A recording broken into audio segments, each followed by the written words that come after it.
ఉన్నటువంటి ముఖ్యమంత్రి అయినా, మన ఓట్లేసి గెలిపించినటువంటి ఎమ్మెల్యేలైనా, మన ఓట్ల ద్వారా గెలిచి మంత్రులుగా ఉన్నటువంటి వాళ్ళైనా సరే, కింద స్థాయి ప్యూన్ ఉద్యోగం దగ్గర నుంచి కలెక్టర్ వరకు, అలాగే కానిస్టేబుల్ దగ్గర నుంచి, హోంగార్డ్ దగ్గర నుంచి జిల్లా ఎస్పీ వరకు కూడా జీతాలు తీసుకుంటుంది.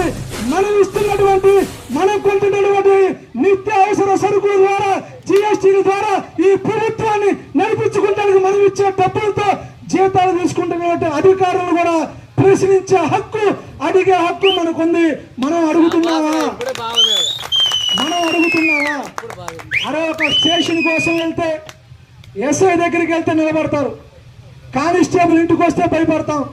కానిస్టేబుల్ ఇంటికి వచ్చిన ఎస్ఐ పిలిచిన, మీరు స్టేషన్ లోకి వెళ్ళి తప్పు చేయకపోతే, అన్యాయంగా మిమ్మల్ని బెదిరిస్తే స్టేషన్ లోకి వెళ్ళి కూర్చొని మీరు మాట్లాడి బయటికి రండి, మీకు అండదండగా తోడు నీడగా